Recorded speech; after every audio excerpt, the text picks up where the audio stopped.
Good Tuesday morning to you. Welcome on into Morning JOX.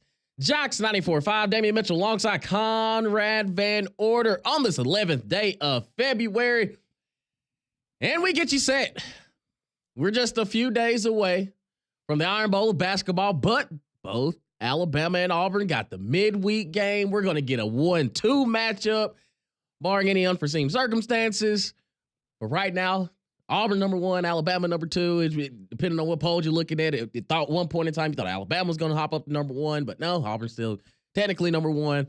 Either way it goes, they need to avoid the trap game tonight, as both teams will be in action both on the road. Auburn going up to Nashville, Tennessee to take on Vanderbilt, and Alabama going to Austin, Texas to take on the Texas Longhorns. So you want to make sure that you work out all the kinks, handle your business on Tuesday. That sets up a great matchup on Saturday afternoon there in Coleman Coliseum. It should be a fun game nonetheless. But we got some football news in the college football world here close to home.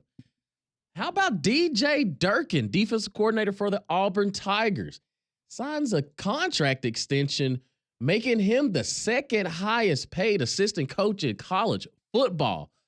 Yeah, we have seen the Auburn defense the past couple of years. They do look fresher under DJ Durkin. Looks a little different. A lot of younger guys had to play last season. But it wasn't like the defense was I guess you would say the underlying factor for Auburn's woes last season. I think that side of the ball you feel very confident in. But DJ Durkin, he signs an extension reportedly with a base salary of $2.5 million as the defensive coordinator for the 2025 season. The extension takes him to 2027. So I think, DJ Durkin was probably a hot name amongst coaching circles. Of course, Ohio State still looking for their defense coordinator now, and probably, Auburn wanted to make sure that, hey, big dog, we got you. We'll take care of you. Stay down here. Let's build this thing up. But I do think that this is a smart move for Auburn. I think that when you have what DJ Durkin has been able to put together the past two seasons, you feel confident in him on the defensive side of the ball. Of course, these younger guys are going to take some steps up. Of course, you got to plug and play some guys out of the portal. Overall, I think that if you're DJ Durkin, you found a home there at Auburn, and you expect them to make some steadily improvements. But I do feel as though Auburn right now, with what they've been able to do recruiting, what they've done in the transfer portal and things, I think Hugh Freeze is basically looking at this year in 2025 to be a pivotal point and where this Auburn program is going to be moving forward. And, keeping DJ Durkin, retaining DJ Durkin for another year, but making sure he gets paid, I think is another step in that direction that, hey, I think 2025 could be an interesting year for the Auburn Tigers. Conrad, what are your thoughts about DJ Durkin getting this extension? You got to pay what you got to pay for these guys. And, if I guess some of the reports around it are true and that, Ohio State was interested in, trying to bring him over to replace Jim Knowles after they lost him earlier this offseason. It's a lot of money, but I do think that DJ Durkin did a fantastic job last year, and certainly the defense was the bright spot for Auburn, and how that came along under his leadership last year. You gave up a little over 21 points a game, about 330 yards per game. So you're about 8th and 9th in the SEC last year in those metrics. And so, look, I understand. Like, you had a good thing going. You feel like you're building momentum on that side of the ball. I think it's a good decision. If this is the guy that you see moving forward, then yeah, it's great. Now, obviously, the question is, what happens if, Auburn has another disappointing season and then Hugh Freeze gets let go? And then what do you do with a guy like DJ Durkin? Is that somebody that, the next head coach wants to keep around? Is that somebody where he wants to bring in his own guy, whatever it may be? But for the upcoming season, at the very least, it worked last year, so why wouldn't you want to bring him back? I think we all know the questions really for Auburn mainly lie on the quarterback position and on Hugh Freeze and his play calling more than anything. But yeah, keeping stability on that side of the ball, it's a lot of money. But in this day and age, if you want to have an upper echelon coordinator, you're going to have to pay those prices. And so, if you're Auburn, you found out that you figured this was the guy for you, you break open the piggy bank, it is what it is. So, hopefully Auburn defensively is continue to build on some of the success that they had last year. But, um, again, I don't think that's what a lot of us are looking for with Auburn, because we feel like, okay, that side of the ball is okay right now. Right. Let's go and make sure that we have this thing taken care of on the offensive side of the ball. But no, I thought DJ Durkin had done a great job last year. So Absolutely. And of course, 8-day game coming up April 12th. You probably get a first little sneak peek of what the defense will probably look like moving forward. But I mean, you're going to get tested game one against Baylor on the road in Waco, Texas. And I think that, for DJ Durkin defensively, I never really had an issue with him on the defensive side of things. I think that for Auburn, when you go back and you look at the 2024 season as a whole, they were on the field a lot more than they needed to be anyway. I think offensively, to your point, Conrad, that, this season is going to be very important for Hugh Freeze and the offensive side of the ball, because again, Jackson Arnold, we've seen the highs, we've seen the lows with him. So I think a lot of the question marks that you have don't really come on the defensive side. I think most of it is just on the offensive side, because, how do you replace Jarquez Hunter in the running back room? It's probably going to be more running back by committee than anything. And also with the receivers that you have, you got a lot of young talent. You were able to get Singleton out of the transfer portal, explosive guy out of Georgia Tech. You have all this young talent, Cam Coleman, Perry Thompson, Kane, all those guys. Now it's that level up year. So I think when you look at this 2025 season, both for Alabama and Auburn, I guess this is probably the first year in a long time where, not to say that you don't feel confident in your team, but you do have some question marks on both sides where it's, okay, well, how do we realistically see this team looking in 2025? Because again, what if Jackson Arnold struggles? So what are the question marks going to be for Hugh Freeze is, okay, why did you get him out of the transfer portal? Is this another year for an inconsistent, guy that's played high level college football for a couple seasons? Is it another question mark? I mean, you look at Ashton Daniels from Stanford. Do you go to Deuce Knight? So I think a lot of question marks are more on the offensive side. And again, to your point, congratulations for DJ Durkin. You're solidified. You're the second highest paid assistant coach in college football. But I do think this 2025 season is going to be very interesting on both fronts, even on the Alabama side. Now you have Ryan Grubb as your offensive coordinator. Where do you go for quarterback? Are you confident that Ty Simpson is going to be that guy? Is Austin Mack, who came from Washington, is he going to be good? Is Keelan Russell going to come in as a freshman and compete for the starting job? There's just so many question marks that we haven't had in a long time for both Auburn and Alabama that makes 2025 a very interesting year as we go through the spring, getting into the fall practices and things. yeah, I feel like the one thing you can't say about Auburn right now is that I mean, you can't say they're not trying, right? Or that they're not putting essentially their best foot forward, Yep. because they understand, and Hugh Freeze understands, that this is a make or break year for him, right? If he doesn't get to what we all imagine to be probably at least 8 wins, then he's probably going to be shown the door. And so, we will see how it all plays out, and it may, we may look back and go, oh, okay, well, that wasn't the best decision here, or that wasn't the best hire there. But at least on paper right now, like, you've shown a commitment with what you were willing to pay a guy like Jackson Arnold to come over and take over your quarterback room, what you're paying now for your new defensive coordinator, retaining guys like Cam Coleman, like you were talking about, and how important he is going to be. And you would imagine that probably cost a pretty penny to keep guys like that on your roster. And so, and not to mention, what we know they've spent on their recruiting classes. And, there was a story that came out last week that had Auburn in, kind of the top tier in terms of how much money they were spending on their recruiting class this year. And it just, again, it shows you they are doubling down. They are, all right, this is the year. It has to happen this year. It has to work this year. And so we will see if it does work this year. But at the very least, if you're an Auburn fan, you can sit here and go, all right, well, they are trying, right? They are making an effort to let the fan base know, hey, we're not messing around. Like, we understand the pressure. We understand the situation that we're in. Give us this year and let's see what can happen. And so, the proof will be in the pudding. And it's all great right now, and you can be excited about it. But we all know, once the games actually start, once we get to August and September, we'll actually see how it all plays out. But again, they're certainly trying, and they're putting their money where their mouth is. So I have to, I certainly have to respect that. And you mentioned Alabama, and we did get some coaching news on the Alabama front yesterday as well because, with Ryan Grubb coming over, like you were talking about, Damian, the big question was what's going to happen with Sheridan.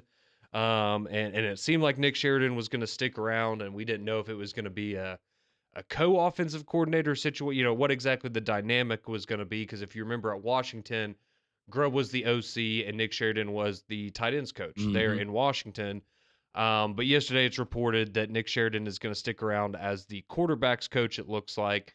And that's not a huge surprise. He was the main recruiter of Keelan Russell. And so I think getting to keep Sheridan around and, having that relationship with Keelan, I imagine is very, very positive. And then you can look at Ryan Grubb and go, hey, look what I just did with Michael Penix for a couple of years at Washington.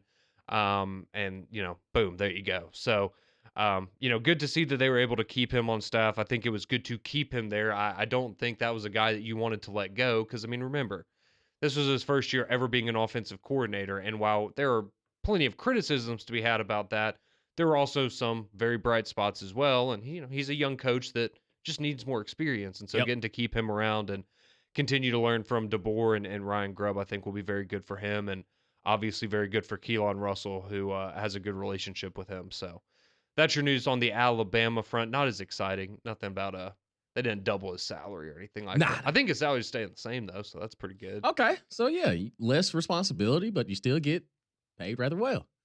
I'll take it. Yeah, exactly. Less pressure. Less pressure you deal with the quarterback position. But again, I think the development at the quarterback position for Alabama is going to be key with this Ryan Grubb and Kalen DeBoer offensive side of the ball because, again, to your point, there were a lot of question marks that we had last season of, why did we see Jalen Milroe regress so much from, what we had seen in bits and pieces in 2023. And again, it's a year one in a new system and, the intangibles may have been a little bit different, may have been a little bit off, the expectation of the offense. I think that, receiver play definitely hid a lot of his inconsistencies, but also they were young as well. So I think that collectively, offensively, it's going to be unique to see what the identity of this Alabama offense is going to look like because, Justice Haynes transfers. We still have Jam Miller, still got Richard Young that there in the backfield. Offensive line still going to be a question mark, moving forward. We saw at times they were able to impose their will, and other times there was some leakage, especially in the pass game. So I'm interested to see what 2025 holds for us. We got a long spring and summer before we get back into it, but we did have some news on the front with DJ Durkin getting an extension and Nick Sheridan, going to quarterbacks coach for Alabama. So I think that, for Auburn and Alabama, some exciting times, and also in the basketball front because they're at 1 and 2 in the AP poll. And if you look at the SEC the top 5 teams in the nation, 4 of them are SEC teams. There's, Auburn sitting at number 1, Alabama at number 2, Florida and Duke tied at number 3, but right now Florida's ahead. They have Florida listed ahead, but either way, they're tied. Duke at number 4 and Tennessee at number 5 in basketball. So I prefer the coaches poll where it's Alabama's 1, Auburn's 2, Florida's 3, and Tennessee is 4. Right. And that's the thing about these polls, man. But to each their own. Hey, the coaches know. I'm just saying. Exactly. I was about to say, the coaches know a little bit something than considered than the Associated Press. But I think altogether, and I've always felt like this, basketball rankings really don't mean anything because as long as you get into the NCAA tournament, who cares if you're ranked in the top 25? It's all about, am I one of 68/64 going into March Madness? That's where you need to figure out what number you're beside as far as seeding is concerned. Well, and especially for this matchup, because I understand, obviously the optics of it, we wanted it to be 1 and 2, and so we have that regardless of how it plays out, because guess what? Whoever wins the game is going to be number 1.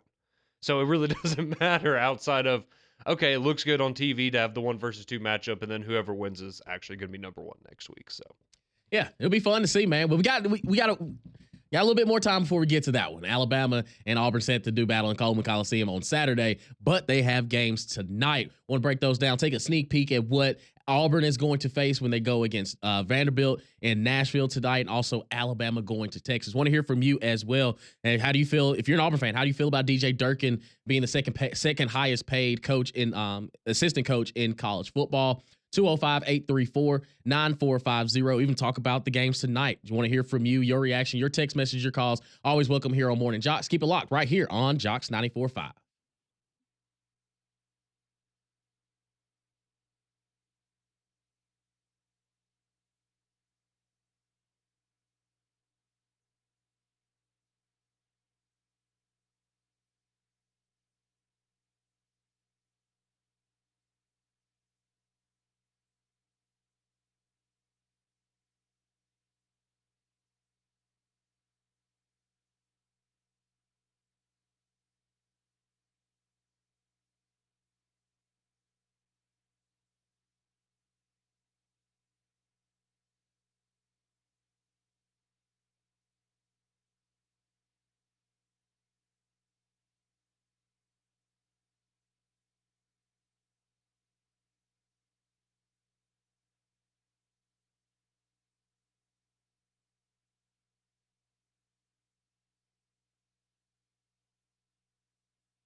619 here on Morning Jocks, Jocks 94.5. Damian Mitchell alongside Conrad Van Order and you as well, our wonderful listeners, 205-834-9450. Your text messages, your calls, always welcome here on Morning Jocks. Of course, in the first segment, we discussed DJ Durkin, defensive coordinator for Auburn, getting a contract extension, making him the second highest paid assistant coach in college football.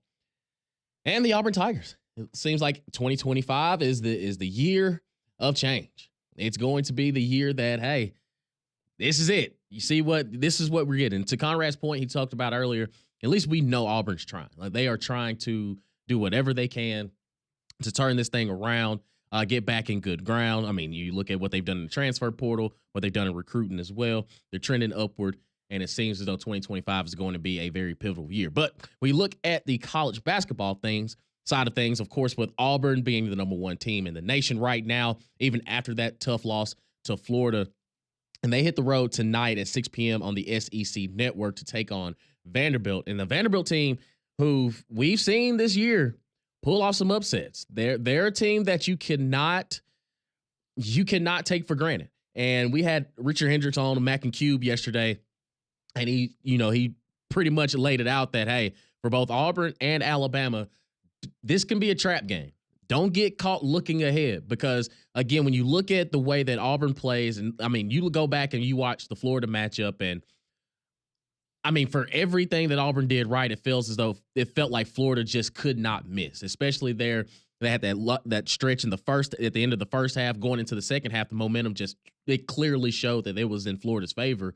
And that's the thing that you have to worry about with this Vanderbilt team, because we've seen them, especially at home. They're tough at home, and I mean the crowd and the arena is a little unique. It's a little different. You feel like you're on the stage, so to speak. But when you look at this Vanderbilt team, they've already knocked off a Tennessee team that we've seen that right now sitting at top 5 in all the polls, and then the Kentucky team. We've seen them pull off these upsets. So if you're Auburn, you can't go in there thinking that you can play a B- B+ game and still come out with a victory. You need to be clicking on all cylinders, one, to give you some sort of momentum going, again, that you're hitting the road again to your arch rival on Saturday, but you want to get back in good graces and kind of good footing because, one, we saw Janai Broome struggle. I mean, he did have a double-double, but it felt as though that it was hard-earned every point that he had. And this Vanderbilt teams are going to be scrappy. If you're looking at loose balls, you're looking at crashing the offensive boards, that's how they beat you. They beat you with those things that you can't really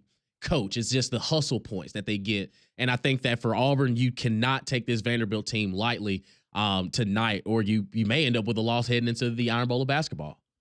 Yeah, and I mean, you mentioned the wins over Tennessee and Kentucky that Vanderbilt has, and this is, also a team that last week, they gave Florida everything they wanted and then some, and, they weren't able to pull out the game, but, it was incredibly close for the majority of the second half. And, as we know, that's the Florida team that just beat you if you're Auburn. And so, you certainly can't be caught looking ahead. And I don't think that they will, just because, you did lose your last game and now you have something to, again, you have something to go back to the drawing board and go, all right, these are some areas that they were able to exploit. How do we prevent that from happening again? And, we talk about this, whether it's basketball, football, whatever. I mean, essentially, anytime Alabama or Auburn loses and we're talking about it, it's, you don't let the one loss turn into a second loss or a third loss, and don't let it carry over to where, Florida's essentially beating you twice, right? If you're in this situation for Auburn. And so, I fully expect them to be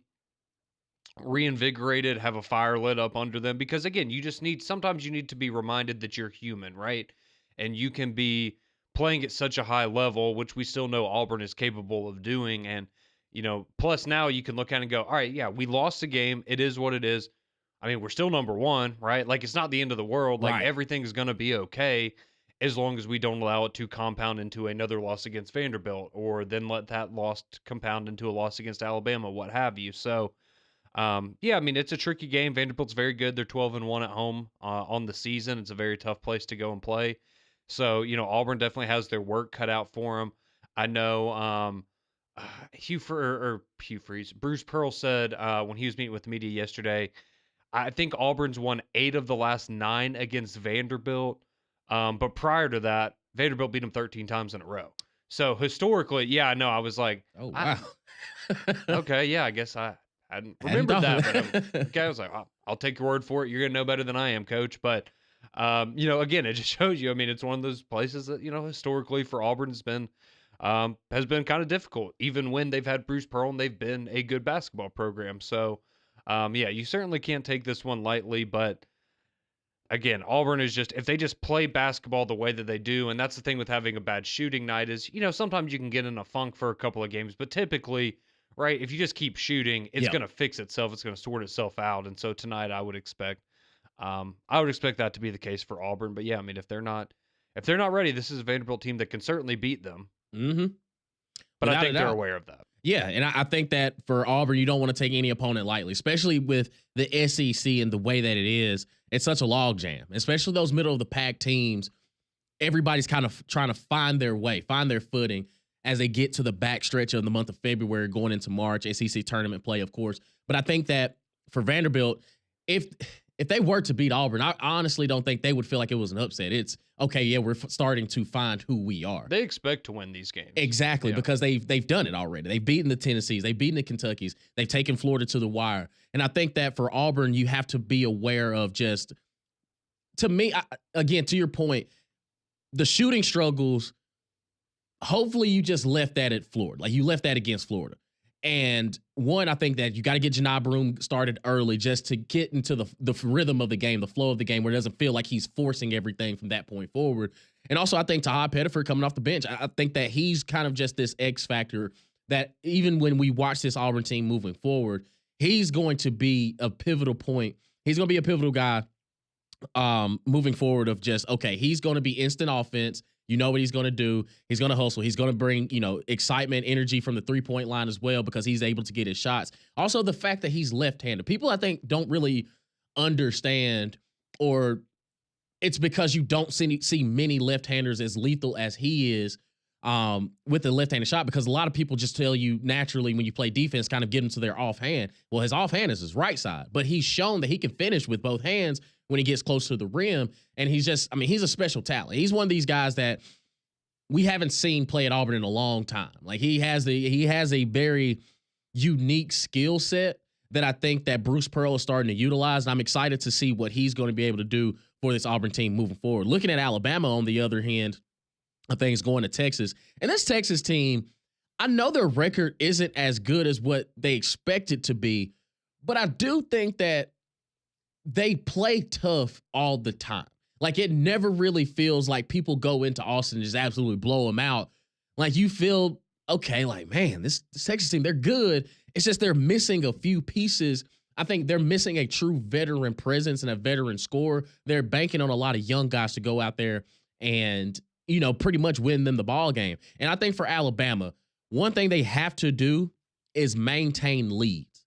And it feels as though, especially since they've gotten to SEC play, they'll get up by a lot. They'll find themselves in a nice roll, a nice run, but then they'll start, because of the pace in which they play so fast that you really don't feel like the team is necessarily, quote unquote, out of it, but they find themselves in slumps where, Conrad, you've seen them a lot too. It's the second half where it's, okay, you already got them to a nice lead, but yet you still find ways. Like Arkansas, for example, it kind of felt that, okay, they were up by 16, 17 points. It's like, okay, well, now they're going to, finish this thing on out. But Arkansas kept finding a way, kept clipping, kept chipping. And I don't think that you want to do this with this Texas team, because that's what they want. They feel they already have the pressure of, we just need to find a win at this point. Like they're almost in desperation mode with the way that the schedule is in SEC play, and also for their tournament sake. They just want to find a way to win. And I think for Alabama, you got to start eliminating all doubt. And I think that's where you got to have the role players start to step up. We've seen Mark Sears kind of have some highs and some lows. We've seen the peaks and valleys of him this season, but I think that now you're reaching that point where we need the young bloods to step up. You need Filon to, step up. We've seen Cliff Amore and what he was able to do against Arkansas over the weekend. And even Aiden Holloway coming off the bench. Can he find consistency in his 3-point shot? Because that's where he's the most dangerous at. So I think for Alabama, one, your pace is going to, they get up and down the floor, but you got to be able to maintain a lead and truly put teams away.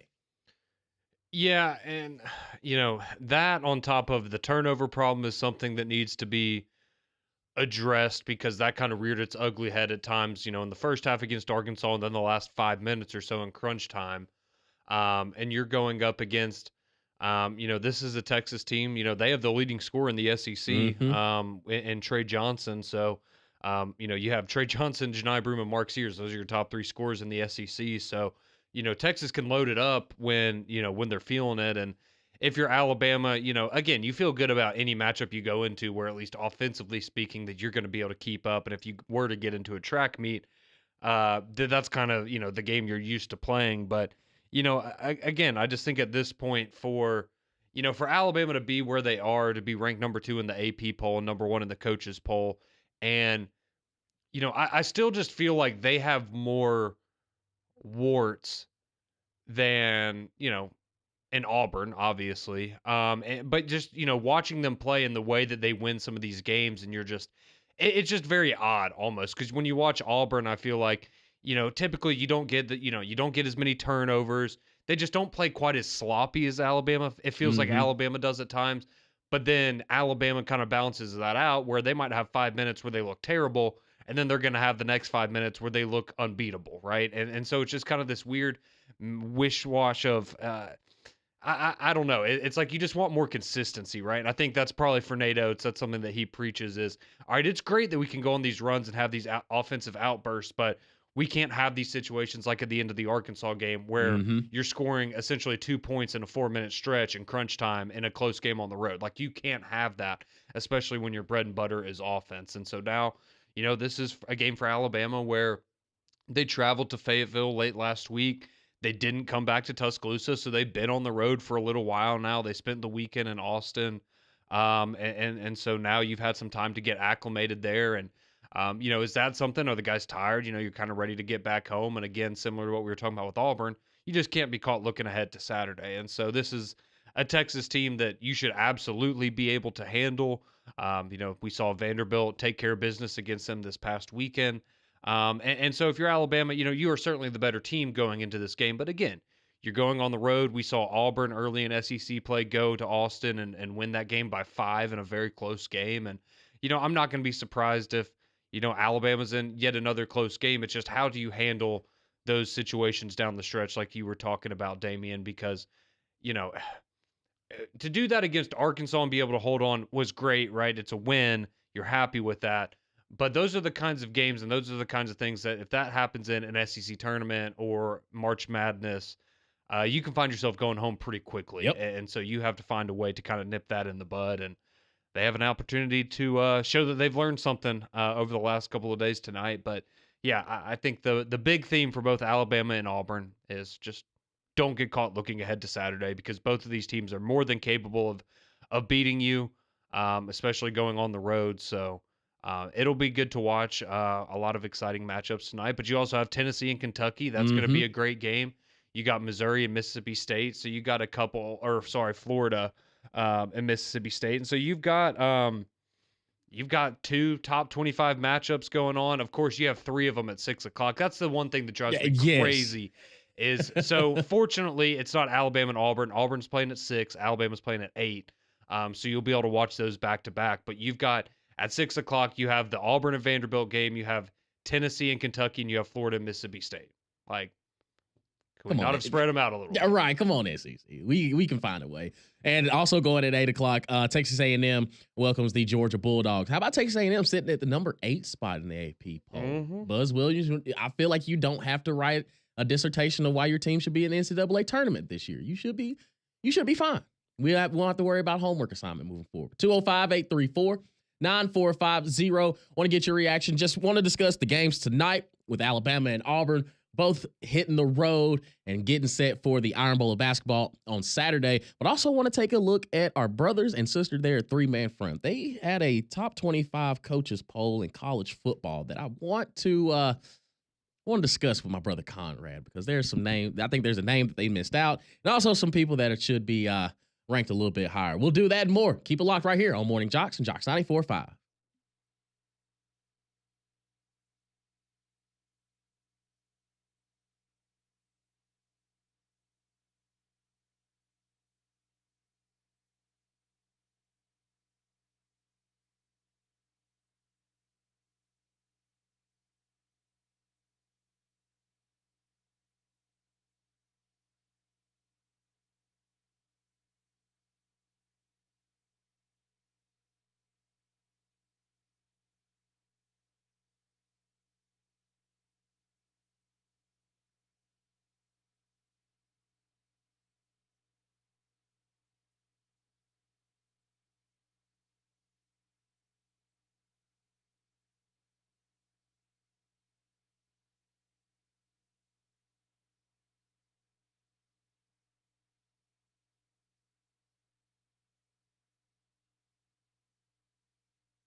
Can't even lie.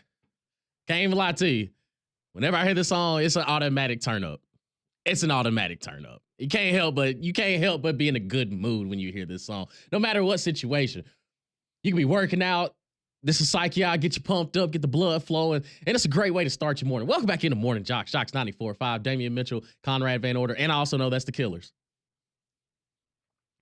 Yes, it is. Yeah. I would be very concerned if you didn't know that one. No, that's a banger. Like I know bangers. Oh yeah, that's one of the best songs ever made. That song cannot be overplayed. No, exactly. I'm right there with you. No matter where you at, cookout don't matter. Like you can be at a funeral and you play that, it's gonna turn you up. Like somebody might rise. I don't know if I played at a funeral, but to each their own, I suppose. No, we're having some fun here this morning. Damian Mitchell, Conrad Van Order, and you as well, our wonderful listeners. 205-834-9450. Your text messages, your calls, always welcome. Let's go to the phone lines. Talk to our buddy Hayden, wants to talk some ball with us this morning. What's going on this morning, Hayden? Hey, what's up, guys? How we doing? Hey, ain't no complaints on this Tuesday, my brother.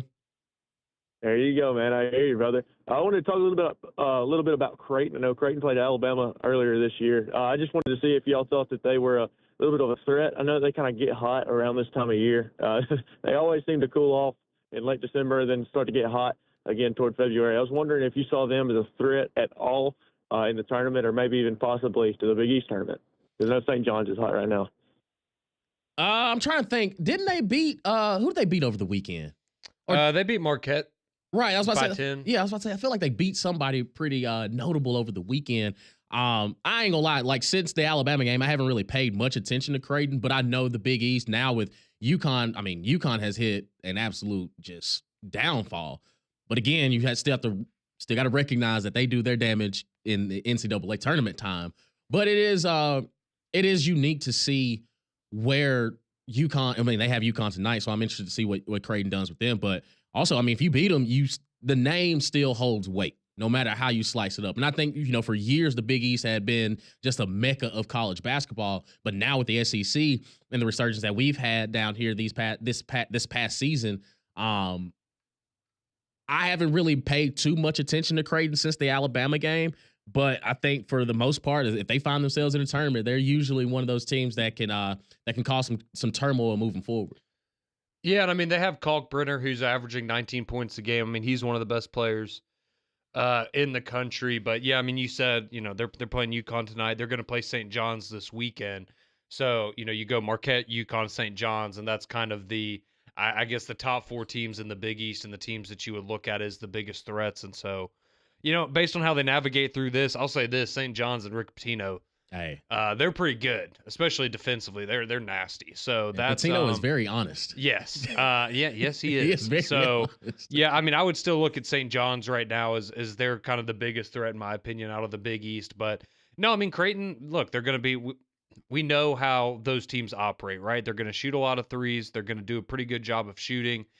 They got three guys right now averaging over 15 points a game for them. So, yeah, I mean, there's certainly a team that's still going to be a threat come NCAA tournament time. But, again, I think now part of it, too, with the SEC just being as good as it is now all of these teams, it feels like, are going to be battle tested going into the tournament. Because, for years that was a big deal with, why Alabama played such a difficult non-conference schedule is, like last year, right? You lost a lot of those games, the Arizonas, the Purdues, those kinds of games. But once you got to March, you were ready for those matchups because you had gone through that experience. And now we saw both Alabama and Auburn do that again this year with their non-conference. But now in conference play, it's so competitive that everybody's kind of getting a little bit of a taste of that. And so going into the tournament, I think a lot of these SEC teams, if they're not beaten up, are going to be incredibly well prepared to go and face teams like the Creightons and the other teams from these other conferences that you're used to kind of being bracket busters or, being the popular picks to, make a little bit of a deep run, have an upset or two along the way. So, but no, I mean, Creighton's still a solid team. Let's see, they are 18-6 on the season. So, I mean, they're firmly in the mix and going to be in the tournament unless they just collapse. But, yeah, no, I mean, they're still solid. They're not as good as they have been the last couple of years, maybe, but they got shooters just like they do every other year. Oh yeah, I mean they got some sneaky fast guys out there, very fundamentally sound. Couple Cooper DeJeans out there. Team full, dog. Team full. expect it from Creighton. I expect it from Creighton. 205-834-9450. Let's continue on the phone line. Let's go to Burr. What's happening this morning, Unc? How we feeling? Hey, good morning, guys. How you guys doing this morning? Man, doing wonderful. Hey, let me start off by saying, guys, I love the show. It starts my day off great. I appreciate what you guys are doing. Keep up the good work. I really love the show. Whether I can call or text, I'm always listening. I wanted to add on to what Conrad was saying about Alabama. Something else I would like to see from Bama outside of the consistency is ball control a little more. I know that their game is fast paced, but if you noticed, a lot of times they could be ahead with 5 minutes left by maybe 10, 15 points or whatever you want to call it. And I know their game is fast paced, but sometimes they need to slow down because they'll rush down the court 5 seconds, 5-second possession, miss a shot, and the other team goes down and shoots it and scores. And sometimes I would like to also see them just have some ball control when the time starts getting smaller and smaller to prevent the other team from scoring. But like I said, I just wanted to add that part to it, guys. I enjoy talking to you. Keep doing what you do, okay? Oh, yeah, we appreciate you, Unc. Yeah, I think that, and I think the Arkansas game is a great example of that where, if you're Alabama, you shot 67% within the inside of the 3-point line during the game. And, that's kind of the difference this year with, in the past under Nate Oates, his philosophy has essentially been you're either taking a three-pointer or, it's a layup, right? Like he doesn't want any mid-range shots. He doesn't want, the floaters and things like that as much. And we've seen Alabama excel in that regard. Aiden Holloway's been a big part of that. And so, I agree with Berg because there are times where they play at such a quick pace, but it's like, y'all are so effective at just getting a good look, making an extra pass, and whether it's getting a look inside, with Grant being able to drive it in the paint, or getting a lob to Cliff, or, a floater from Holloway, or even Phylon with his athleticism and how he's able to finish. And, Sears has some of that too. He hasn't been quite as good around the basket as he was last year, but yeah, there are certainly times where you're just sitting there and you're like, you're overthinking things, or you're trying too hard. You're trying too hard to, make the big play, get that quick pass or that fast break or whatever it is to just go down the court and score, in the first 5 or 6 seconds of the possession. And it's manage the clock a little bit, milk it, especially in the Arkansas game, right? Like once they started getting hot offensively and Alabama started to turn over, like make the clock, use the clock against them, right? Like the clock is your ally when you're up in these situations late in basketball games. And again, they've just been so good most of the season at finding good shots within the 3-point arc and being very efficient shooting 2 balls. And, sometimes it feels like they go away from that a little bit. But again, I think it's also just, the pressure of some of these situations, you start pressing a little more and you do make bad decisions. But yeah, there have been, I agree with Burr. I have definitely noticed there were times where they look like they're out of control, to be completely honest with you, and they just get kind of sloppy with it. So yeah, it's kind of just the yin and the yang of the fast-paced offense. It's hard to just, hey, slow down. Like, it's hard to tell a team to slow down when you've been ramping, going back and forth all game long, and it's like, hey, we're up by 17, y'all. Can we pump the brakes? Can we slow it down just a little bit? And I get it. The philosophy is keep shooting. Eventually the shots are going to fall, right? If you just keep taking those shots. Yeah. But, at a certain point, it's also just the basketball IQ of it of, okay, we have hit a cold streak. All right, let's slow it down a little bit. Make sure we are getting those good looks and we're not just forcing something to try to get some points. But, they got some easier said than done. Yeah, they still got some time to shore some things up, but we are getting late in the season, so yeah, it's kind of who you are at this point. I was about to say, we kind of know who you are. Yeah. Exactly. 205-834-9450. We'll continue with your text message, your calls on the other side. Also take a look at these top 25 coaches going into 2025 from our brothers and sisters there, 3-man front, because there's a name on here I just do not think we need to have out there. But we'll continue. Keep it locked right here on Morning JOX and JOX 94.5.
Attaboy. Attaboy, Conrad. You bringing the bangers. You bringing the heat. I know some Paramore. I'm familiar with Haley Williams' game. You know Greg knows her. That doesn't surprise me. Yeah. Can't hide money. She have a key to the city as well? I don't know. I think he was like at a wedding or something, and I don't remember the story, but I just remember like it was a wedding involved and Haley Williams was there. And it's like, what? Okay. I see his circles are a little bit different than mine. Well, hopefully he likes Paramore because he doesn't like Jay-Z or Kendrick Lamar. So, hey, don't tell him. Welcome back in the morning. JOX 94.5, Damian Mitchell, Conrad Van Order. At our brothers and sister there at 3-Man Front, which you can hear on JOX 94.5 from 10 to 2. that's cool. You can say it to my face. No, I'll take the heat. They had a poll of the top 25 college football coaches heading to 2025, and I just run through the top 5 real quick. It's the best top 25 list you've ever seen. Number 1 is Kirby Smart. Number 2 is Dabo Swinney. 3, Ryan Day. 4, Steve Sarkisian. 5, Kalen DeBoer. Josh Heupel comes in at number 12. We'll debate that some other day. But there's one name on here I just cannot. I don't see it. I do not see it. At number 19, they have Oklahoma State head coach Mike Gundy. Mike Gundy is very similar to Mark Stoops, in my opinion, in a lot of ways. It's Mike Gundy may be one of the more overrated head coaches in college football for somebody that is at his alma mater for the, you can say, success that he's had there. It's well and good. But he has underachieved a lot more times than he's overachieved with some of the roster he's had. Think about just this past season. Okay, and yes, I 100% will agree with that, and I totally get that. They were terrible this year. And they were. He's also won at least 10 games 8 times. How many Big 12 championships has he? That is not relevant to the ranking. How many? He's won 1 Big 12 championship. Not relevant to the rankings, Damian. That doesn't play a part into it. Like, it's great that you won all those games, because if that's the case, then Josh Heupel need to be in the top 10. Because think of UCF, pretty much won a national title as an offensive coordinator. Does he have 8 seasons where he's won double-digit games? Oh, God. No. Okay. Has he won a Power 4 or 5 conference championship? Not yet. Okay. Not yet. Well, there you go. Mike Gundy's only got 1. Josh Heupel's higher than him on the list. I know, but it's just Mike Gundy to me is one of the, like, I just cannot process it, because again, for you as long don't have as to he's like the guy. For as long as he's been, and he's not a top 25 coach to me. He's just not. He's not. There's no way, because to me, John Summerall needs to be on this list anyway. Okay, now I don't have a problem with that. I think you just substitute Summerall for Gundy. Put Summerall at 19. I'd take Matt Rule out and put Summerall on there. You don't think Matt Rule's top 25 coach? He's borderline. He's number 25 apparently. Like, Mike Gundy's ahead of Lincoln Riley. Even though as inconsistent as Lincoln Riley has been, I'd put him above Mike Gundy. I put Deion's kind of, we'll see how this season goes. Matt Campbell at 22. Mike Norvell at 23. He just won 11 games at Iowa State. No, I don't have a problem with it. I would also have him over Mike Gundy. Mike Norvell, I get it. I understand. You know, this past season was brutal. I would have him over Mike Gundy. Lance Leipold, definitely have him over Mike Gundy. Yeah, I don't know. Somebody must have left him off, because I had Leipold like 11 or 12 on my list, and he's at 24. So I guess nobody else agreed with me. I think Leipold's great. I gotta check that ballot, man. Y'all. Mike Gundy at 19. Can't do it. I just can't do it. 8-10 win seasons, man. Yeah, only 1 Big 12 championship. So, not to mention Oklahoma's whooping that ice. Mac and Cube is next.